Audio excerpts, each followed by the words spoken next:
sister, the first thing I wanted to do was paint the universe on your hands, so that the first time you stretched your fingers, you'd be reaching for the stars.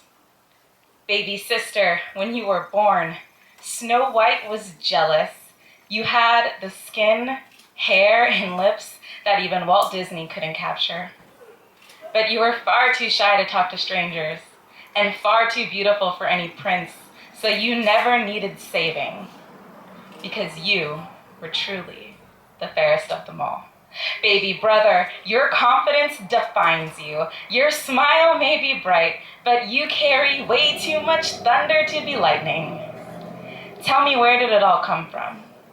If we lived in Camelot, you would have slain the dragon way before Prince Arthur, but you would have rather been a knight as opposed to a king, because you crave far too much adventure to be glued to a round table. It's been 10 years, but I could recognize either of you anywhere. Angelica by the shyness in your voice, and Joseph by the resilience in your stride. I would get stopped in Arizona, learn Spanish in New Mexico, rent a boat in Texas, and sail through the Gulf of Mexico, pick you up in Rockledge, Florida. You are both far too young to remember California. So instead, we'll follow the yellow brick road to Kansas and ask the wizard to turn back the clock. And when we realize that he's just a man behind a curtain, you will tell me your favorite color, and I will tell you mine. Orange. It's not much, but I already told you I didn't know where to start, so let that be our beginning.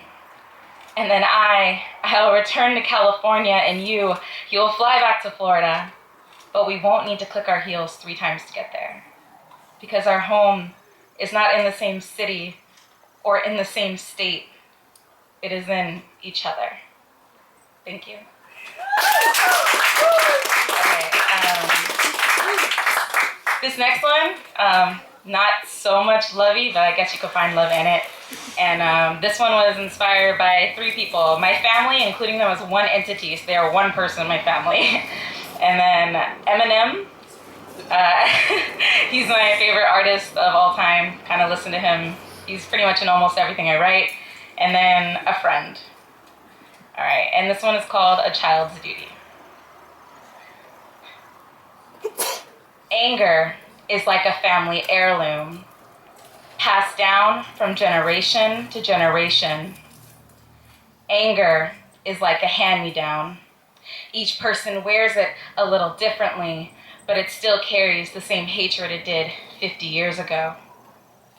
You cherish this heirloom. You protect it. You hold on to it as if it is your duty.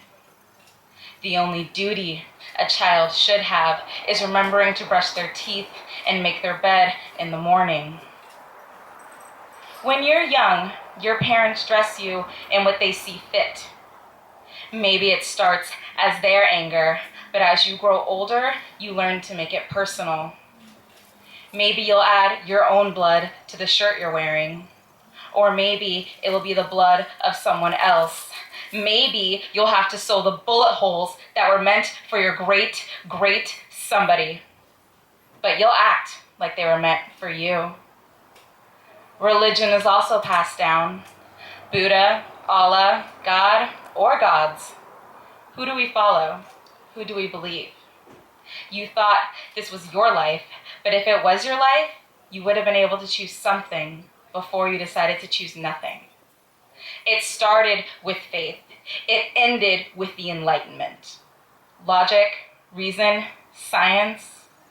Perhaps there is too much to believe in only one or the other. Perhaps our parents knew this and hoped that we'd never figure it out.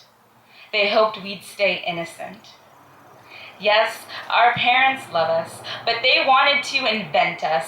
They didn't want us to be writers. They wanted us to be scientists. They didn't want us to follow the smoke to the burning fields, but we did anyways, and our lungs became stained.